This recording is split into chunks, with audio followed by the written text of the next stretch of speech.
الرحمن الرحیم۔ تو یہ جو پہلا کلمہ ہے اس کی بہت زیادہ فضیلت ہے۔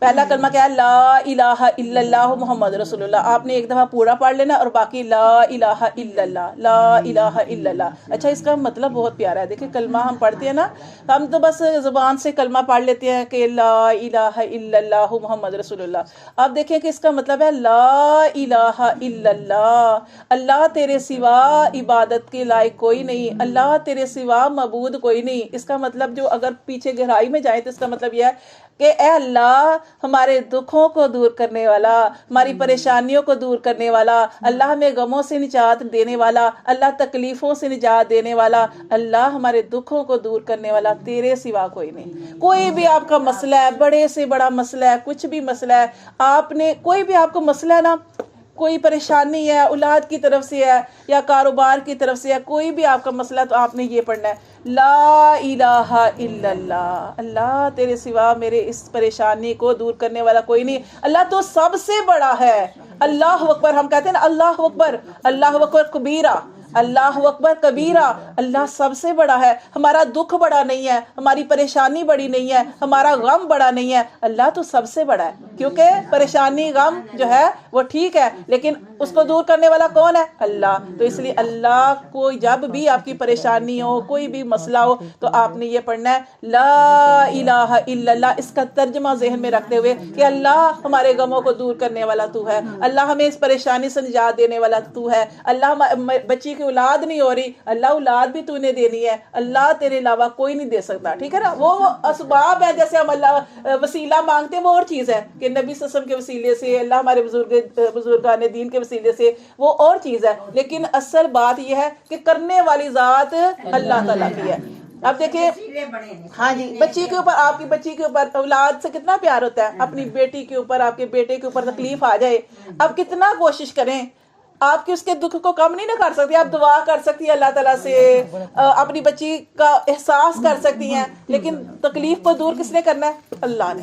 تو اس لیے کوئی بھی مسئلہ آ جائے زندگی کے اندر، دیکھیں ہم سارے اس دنیا میں رہتے ہیں، طرح طرح کے مسائل آتے ہیں، تو جب بھی کوئی مسئلہ ہو تو آپ نے کلمے کو پڑھ لینا ہے۔ تو اس کی فضیلت آپ کو بتانے لگی ہوں کہ کلمہ کیوں پڑھنا چاہیے، کہ ایک دفعہ اللہ کے نبی موسیٰ علیہ السلام جو تھے نا، اللہ کے نبی، ان کا آپ قرآن پڑھے تو اس کے اندر موسیٰ علیہ السلام کا بڑا ہی ذکر آتا ہے۔ تو موسیٰ علیہ السلام نے ایک دن اللہ تعالیٰ سے کہا کہ اللہ تعالیٰ مجھے کوئی ایسا کلمہ سکھا دے، ایسی دعا سکھا دے اللہ جس کے ذریعے میں تجھ سے دعا کروں، تجھے پکارا کروں، اور اللہ تبارک و تعالیٰ مجھے ایسا کوئی ورد سکھا دے۔ تو اللہ تعالیٰ نے فرمایا، اللہ تعالیٰ جو تھے موسیٰ علیہ السلام سے کلام کرتے تھے، اللہ تعالیٰ نے فرمایا اے موسیٰ تو کلمہ پڑھا کر۔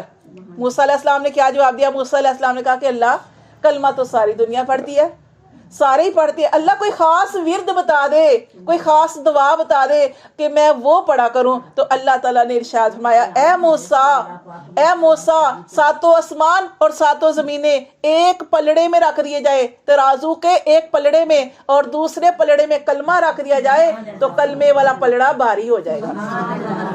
اس لیے یہ اس کو چھوٹی چیز نہ سمجھے، یہ کلمہ، یہ وہ کلمہ ہے کہ جس نے ایک دفعہ کلمہ پڑھ لیا، حدیث میں آتا ہے کہ جس نے ایک دفعہ زندگی میں کلمہ پڑھ لیا اور وہ ضرور جنت میں داخل ہوگا۔ تو اس لیے آپ نے دیکھا ہوگا نا، کئی لوگ 70,000 دفعہ کلمہ پڑھ کے رکھتے ہیں۔ جن لوگوں کو تھوڑا ٹائم ملتا ہے نا، تو وہ اپنی زندگی کے اندر کوشش کیا کریں کہ اپنی کلمہ پڑھ کے تو جو ہے نا اصالہ ثواب بھی کرنا چاہیے۔ لیکن جیسے ہم مدرسے میں پڑھتے ہیں، ہم نے بھی اپنے لیے کلمہ پڑھا ہے، اور اس کے علاوہ بھی باقی بہت سارے ورد، ہم شکر ہے ہم جڑے رہتے ہیں، کبھی کچھ پڑھتے ہیں، کبھی کچھ پڑھائی کرتے ہیں، تو جو کوئی ہمیں کہہ دیتا ہے ہم پڑھائی کرتے ہیں، اور ساتھ ہمارا یہ مقصد ہوتا ہے کہ اللہ تعالیٰ ان کے لیے بھی اور اللہ اس کا ثواب ہمیں بھی ملے۔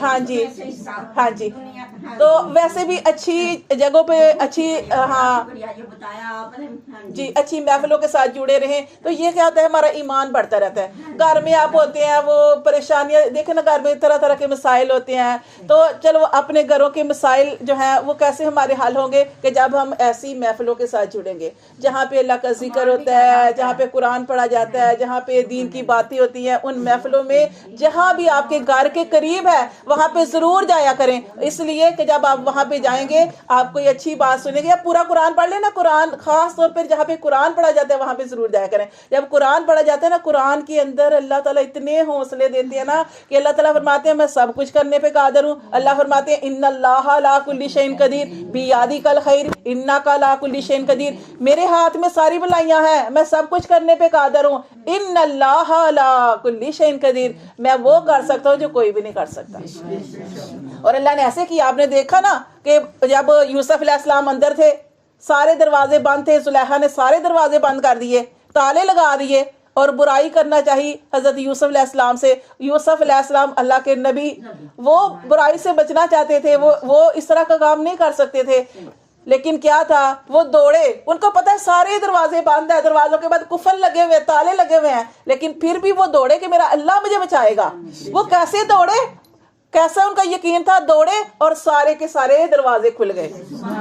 یہ ہوتا ہے ایمان, کیسے اللہ تعالیٰ نے ان کی حفاظت فرمائی. آپ دیکھیں ابراہیم علیہ السلام کو دیکھ لیں, ابراہیم علیہ السلام کے لیے آگ, وہ کہتے ہیں کہ 6 مہینے لکڑیاں جمع کی گئی, 6 مہینے, اور وہ آگ یعنی کہ آگ سلگائی گئی تو ابراہیم کو ڈال دیا گیا, نہیں, آگ کو کتنے دن سلگایا, آگ اتنی دہکی کہ ایک پرندہ اوپر سے فضا میں کوئی پرندہ وہاں سے گزرتا تو پرندہ جو تھا وہ جلس جاتا تھا, اتنی زیادہ وہ آگ دہگائی گئی تھی. لیکن ابراہیم علیہ السلام کا اللہ کی ذات پہ توکل تھا نا, تو کیسے اللہ تعالیٰ نے ابراہیم علیہ السلام کو بچا لیا.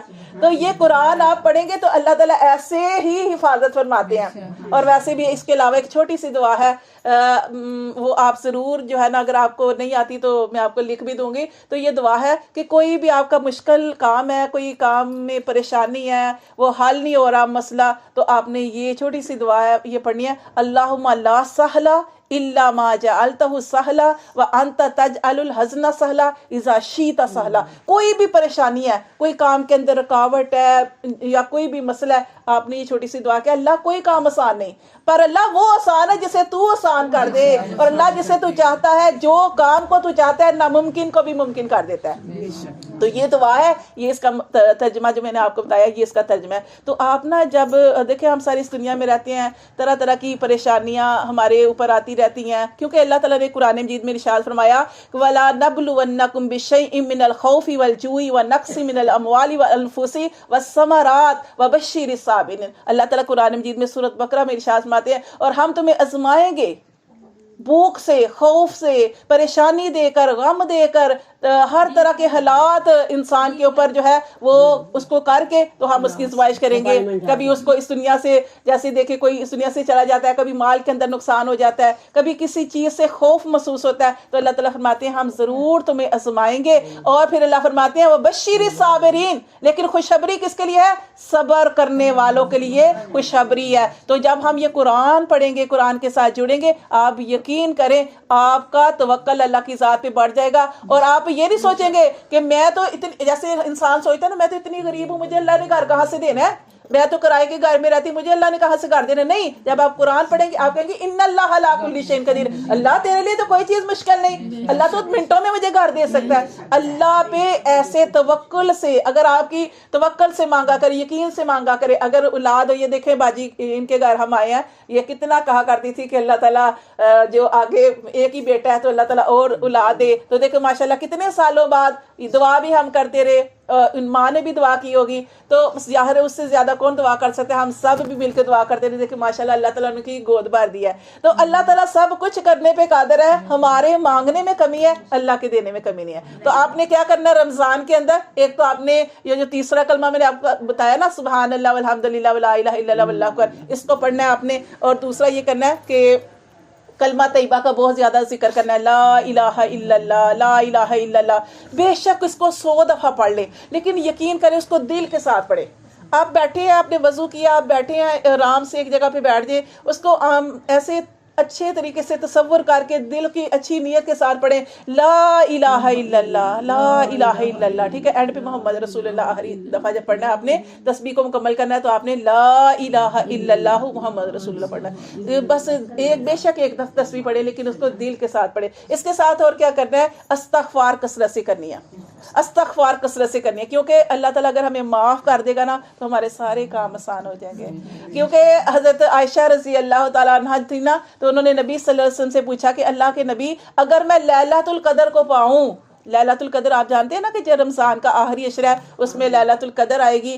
تو لیلۃ القدر کے بارے میں قرآن مجید کے اندر صورت بھی ہے کہ اللہ تعالیٰ نے فرمایا کہ لیلۃ القدر جو ہے وہ 1000 مہینوں سے بہتر ہے. اور یہ دیکھیں کتنا اللہ کا کرم ہے، ہماری عمریں تو اتنی نہیں نہ ہوتی، لیکن اللہ، یہ بہت کم لوگ ہوتے ہیں جو 100 سے اوپر جاتے ہیں یا کچھ نا.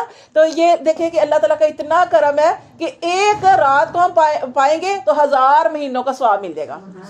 اور اس کی وجہ کیا تھی کہ ایک دفعہ سے محفل لگی ہوئی تھی تو اللہ کے رسول بیٹھے ہوئے تھے. اللہ کے رسول نبی صلی اللہ علیہ وسلم نے ارشاد فرمایا کہ بنی اسرائیل، قرآن مجید آپ پڑھیں گے اس میں بنی اسرائیل کا بڑا تذکرہ آتا ہے. تو اللہ کے رسول نے فرمایا کہ بنی اسرائیل میں ایک آدمی تھا کہ اس نے 80 سال اپنے جو اوزار تھے نا، جنگی اوزار، اپنے جسم کے ساتھ لگائے رکھے، اتارے ہی نہیں. صحابہ کرام نے فضیلت سنی، نے کہا اللہ کے رسول 80 سال، اللہ ہماری تو عمریں بھی اتنی نہیں ہوتی، کوئی 60 سال کوئی 70 سال، بہت کم ہے جو 100 سے اوپر جائے، کیونکہ امت محمدیہ کی عمریں تھوڑی ہیں.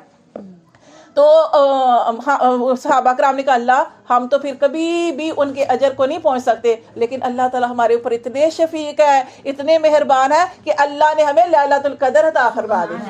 اللہ تعالیٰ نے فرمایا کہ لیلۃ القدر جو ہے اس کی ایک رات کو تم پالو گے تو 1000 مہینوں کا تمہیں ثواب ملے گا. تو یہ لیلۃ القدر کو ضرور تلاش کرنا. اور وہ آپ کو پتہ ہے کب ملتی ہے؟ 21 طاق راتوں میں. آخری جو عشرہ ہوتا ہے اس کی طاق راتوں میں 21 23 25 27 29، یہ 5 راتوں کے اندر لیلۃ القدر کو جاگنا ہے. دیکھیں پوری رات، ویسے تو ہم سوتے ہیں پورا سال سوتے ہیں، شادیاں ہوتی ہیں پوری رات جاگتے ہیں، اپنے کوئی کام ہوتے ہیں تو پوری رات جاگتے ہیں، لیکن وہ یہ جو آخری 5 راتیں ہیں نا اس میں ضرور جاگ لے، لیلۃ القدر کو تلاش. لیکن 29 کو تو لوگ بازاروں میں میں وہ بھی میں آپ کو بتا رہی ہوں، لیلۃ القدر جو ہے، لیلۃ القدر اس کو ضرور جاگنا ہے. آخری عشرے میں بازار نہ جائیں. جس نے جو بھی کام کرنا ہے آپ کی مہربانی ابھی کر لیں. آخری عشرہ اتنا قیمتی ہے. اور جیسے انہوں نے بتایا نا کہ جب آخری رات ہوتی ہے، اس کا بھی میں آپ کو تھوڑا سا بتا دوں کہ آپ صلی اللہ علیہ وسلم نے، ہمارے نبی صلی اللہ علیہ وسلم نے ارشاد فرمایا کہ لیلۃ القدر جو ہے اس کو تلاش کرو. ٹھیک ہے، اس کا ثواب کتنا ہے؟ 1000 مہینوں کے برابر. اگر ہم نے پا لیا تو 1000 مہینوں کا ثواب ملے گا. پھر دیکھیں کہ جو آخری رات ہوتی ہے جس میں چاند کہا جاتا ہے کہ صبح عید ہے، اس دن بھی، اس رات بھی عورتیں جب سنتی ہیں نا صبح عید ہے، ساری عورتیں بازاروں کی نظر نکل جاتی ہیں. خدا کے واسطے آخری رات میں بازار نہ جایا کریں. نبی صلی اللہ علیہ وسلم نے ارشاد فرمایا، صحابہ کرام سے فرمایا کہ جو آخری رات ہوتی ہے اس میں اللہ تعالیٰ مزدور کو اس کی مزدوری دیتا ہے. مزدوری کیا؟ ہم نے پورا مہینہ جو روزے رکھے، پورا مہینہ آپ نے روزے رکھے، قرآن پڑھا، عبادت کی، نفل پڑھے، صدقات کیے، سارا کچھ کیا، اللہ سے دعائیں کی. جو آخری رات ہے نا، آخری رات میں اس ساری عبادت کا انعام ملنا ہے. اس دن کیا ہوتا ہے، اس رات کیا ہوتا ہے، اس رات جہاں پہ اعلان ہوا کہ صبح عید ہے، ادھر عورتوں نے جو ہے برقعے پہنے یا ایسی چادریں لی تو بازار کی طرف نکل گئی. وہ اللہ نے جو آپ کو انعام دینا تھا، وہ اللہ نے جو آپ کو اجر دینا تھا، اللہ نے آپ کا اجر جو تھا وہ نہیں آپ کو دیا. کیوں؟ اس کی وجہ کیا ہے؟ دیکھیں یہ ہوتا ہے نا کہ جب ہم پورا مہینہ، جیسے ایک کام کرنے والی عورت ہے، کسی کے گھر میں کام کرتی ہے تو اس کی مالکن اس سے بڑی خوش ہے کہ میری یہ جو نوکرانی ہے، کام کرنے والی ہے، یہ میرا بڑا خیال رکھتی ہے. پورا مہینہ وہ اس کے ساتھ بہت اچھے طریقے سے کام کرتی ہے، اس کی ہر بات مانتی ہے اپنی مالکن کی. لیکن جیسے ہی وہ آخری جو دن ہوتا ہے کہ جس دن مالکن نے اس کو مزدوری دینی ہے اس مالکن نے، تو مالکن اپنے دل میں سوچ رہی ہے آج اس نے میرا بڑا دل خوش کیا، میری اس خادمہ نے، تو میں اس کو آج یہ بھی دوں گی، وہ بھی دوں گی. بڑا کچھ سوچتی ہے، اپنے ذہن میں سوچتی ہے. لیکن کیا ہوتا ہے کہ جب آخری دن ہوتا ہے اس دن اس کی جو نوکرانی ہوتی ہے، کام کرنے والی ہوتی ہے، کوئی ایسا کام کر دیتی ہے کہ وہ مالکن جو ہوتی ہے وہ کہتی ہے میں اس سے کچھ نہیں دوں گی. تو یہ مثال سے سمجھانے کا مطلب یہی ہے کہ ہم پورا مہینہ تو اللہ کی مان کے چلے. ہم نے چگلی سے بھی بچے، غیبت سے بھی بچے، جھوٹ سے بھی بچے کہ نہیں ہم نے لڑائی بھی نہیں کرنی، ہمارا روزہ ہے، ہم نے اللہ کی عبادت کرنی ہے، ہم نے اپنے روزے اللہ کو قبول کروانے ہیں. لیکن جیسے ہی آخری رات آئی جس دن اللہ تعالیٰ نے ہمیں اجر دینا تھا، جیسے مالکن نے اپنی نوکرانی کو دینا تھا، اس دن اللہ نے ہمیں اجر دینا تھا، اس دن ہم بازاروں کی طرف چلے گئے. اللہ نے کہا بس جتنا دے دیا اب آگے نہیں.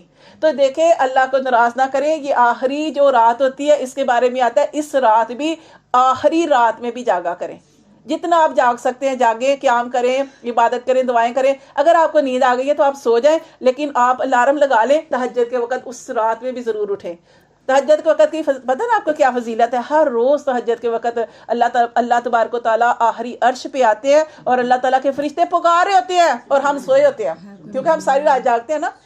تو ہم سوئے ہوتے ہیں اور اللہ کے فرشتے پکار رہے ہوتے ہیں، اٹھو، اللہ کی رحمت آج جوش میں ہے. اللہ کی رحمت اس ٹائم جوش میں ہے. مانگو، کیا مانگتے ہو؟ کس کو اولاد چاہیے اولاد مانگے، کس کو رزق چاہیے رزق مانگے، کس کو مصیبتوں پریشانیوں سے پناہ چاہیے، آؤ مانگو مجھ سے. لیکن کیا ہوتا ہے، ہم لوگوں کے سامنے تو روتے ہیں کہ ہمارے پاس یہ نہیں ہے، مکان نہیں ہے، اولاد نافرمان ہے، لیکن جب اللہ کی رحمت پکاری ہوتی ہے اس وقت ہم سوئے ہوتے ہیں. تو اس لیے اپنی جو آخری جو ہوتا ہے نا بالکل تہجد کا وقت جو ہوتا ہے، اس آخری ٹائم پہ اٹھا کرے اور اللہ تعالیٰ کے آگے بے شک 2 نفل پڑھ لے. تہجد کے بے شک 2 نفل پڑھ لیں، کم از کم 2 پڑھ سکتے ہیں، 2 نفل پڑھ لیں. آپ کے پاس زیادہ ٹائم نہیں، اب 2 نفل پڑھ کے تو اللہ تعالیٰ کے آگے جس چیز کی کمی ہے نا وہ اللہ کو بتایا کریں. اللہ تعالیٰ جو ہے وہ اللہ تبارک و تعالیٰ جو ہے وہ ضرور سنتے ہیں. ہمارے مانگنے میں کمی، اللہ کے دینے میں کمی نہیں. تو آپ کو یہ بتا رہی تھی کہ ایک کلمہ طیبہ آپ نے پڑھنا ہے، دوسرا استغفار کرنی ہے. استغفار کیوں کرنی ہے؟ کہ اللہ تعالیٰ سے اپنے گناہوں کی معافی مانگنی ہے. اگر اللہ نے معاف کر دیا تو سارے کام آسان ہو جائیں گے. کہ کیا کہا حضرت عائشہ رضی اللہ تعالیٰ نے کہا کہ اللہ کے رسول میں کیا عبادت کروں؟ تو اللہ تعالیٰ کے نبی نے ارشاد فرمایا، اے عائشہ اگر شب قدر کو بھی پا دے تو کیا کرنا؟ اللہ سے معافی مانگنا. کیوں؟ اگر اللہ نے معاف کر دیا تو سارے کام آسان ہو جائیں گے، لیکن اگر اللہ نے ایک بات پہ بھی پکڑ لیا تو پھر بہت مشکل ہو جائے گی. تو ایک کلمہ پڑھنا ہے، دوسرا استغفار بے شک خالی استغفار پڑھ لے. لیکن اگر آپ کو یہ آتا ہے استغفر اللہ ربی من کل ذنب واتوب الیہ، اس کا اتنا پیارا ترجمہ ہے، استغفر اللہ ربی، میں اپنے رب سے اپنے گناہوں کی بخشش مانگتی ہوں، من کل ذنب، اپنے ہر گناہ کی، واتوب الیہ، اور اس اللہ کی طرف میں رجوع کرتی ہوں. اتنا پیارا اس کا ترجمہ ذہن میں رکھ کے پڑھا کریں. استغفر اللہ ربی من کل ذنب واتوب الیہ، میں اپنے رب سے اپنے سارے گناہوں کی معافی مانگتی ہوں اور میرا رب جو ہے وہ تو توبہ قبول کرنے والا ہے، وہ تو رجوع کرنے والا ہے. اچھا ٹھیک ہے. اور تیسری چیز کیا کرنی ہے؟ ایک کلمہ پڑھنا ہے، دوسرا استغفار کرنا ہے، تیسرا کیا کرنا ہے؟ جنت کی بہت زیادہ طلب کرنی ہے. اللہ ہمارے پاس عمل نہیں ہے پر میرے اللہ عز و جل تو ہمیں جنت عطا فرما، اور جنت بھی جنت الفردوس عطا فرما. جنت کے درجے ہیں نا، تو اللہ تعالیٰ سے ہمیشہ جنت الفردوس مانگنی چاہیے. پھر اس کے بعد چوتھی چیز کرنی ہے، جہنم سے پناہ مانگنی ہے. کیوں؟ جہنم دیکھیں ذرا سا ہاتھ کو کچھ ہو جائے یا کوئی گھی پڑ جائے تو ہمارا کیا حال ہوتا ہے. تو وہ جہنم کی آگ ایسی ہے، اللہ معاف کرے، ایسی آگ ہے کہ اس سے نکالا نہیں جائے گا. اگر الحمدللہ اللہ کا شکر ہم مسلمان ہیں، ہم نے ضرور جنت میں جانا ہے، یہ ہمارا یقین ہے. اور ہمارے نبی صلی اللہ علیہ وسلم نے بھی ارشاد فرمایا کہ جس نے ایک دفعہ کلمہ پڑھ لیا وہ ضرور جنت میں جائے گا. اللہ چاہے تو نظر کرم فرما دے تو اللہ ایسے ہی جنت میں لے جائے بغیر حساب کتاب کے. لیکن اگر اللہ پکڑنے پہ آئے تو ایک چھوٹی سی چیز پہ پکڑ لے تو ہمیں جہنم میں جانا پڑے. اللہ معاف کرے، نعوذ باللہ، جہنم سے اللہ تعالیٰ بچائے. تو یہ جہنم کی آگ ایسی ہے کہ اس کے بارے میں قرآن میں اللہ تعالیٰ ارشاد فرماتے ہیں کہ وہ جہنم کی آگ ایسی ہے کہ انسان کی ساری یہ جلد جو ہے وہ جل جائے گی، پھر اللہ اس کو نیا ماس دیں گے، پھر جلے گی، پھر ایسے اس کے ساتھ معاملہ ہوتا رہے گا. اللہ تعالیٰ ہم سب کی حفاظت فرمائے. بس آپ نے یہ کام کرنے، اور جو بھی آپ دعائیں کر سکتی ہیں، نفلی عبادت کر سکتی ہیں وہ کریں، کیونکہ رمضان جب آتا ہے نا تو رمضان میں نفل کا ثواب فرض کے برابر اللہ تعالیٰ پہنچا دیتے ہیں، اور فرض کا ثواب 70 فرض کے برابر عطا فرماتے ہیں. تو اس لیے جتنے آپ نفل پڑھ سکتی ہیں نفل بھی پڑھا کریں. اور خاص طور پر جو تراویح کی نماز ہے وہ جتنی آپ سے آسانی سے پڑھی جاتی ہے، آپ یہ فکس نہیں ہے کہ آپ نے 20 ہی پڑھنی ہے. آپ 8 پڑھ سکتی ہیں، 8 پڑھ لیں، کیونکہ آپ 20 اکتا کے پڑھیں گی، ہو سکتا ہے اتنی آپ سے نہ پڑھی جائے تو آپ 8 پڑھ لیں، 12 پڑھ لیں، لیکن آپ ضرور پڑھیں، کیونکہ ایک نفلی عبادت ہے. تو آپ کو اس کے 2 جب نفل ادا کریں گے تو آپ کو فرض کے برابر ثواب مل جائے گا. تو بس یہ ان ساری چیزوں کے ساتھ بچے رہے، لگے رہے. اللہ تعالیٰ ہم سب کو عمل کی توفیق عطا فرمائے.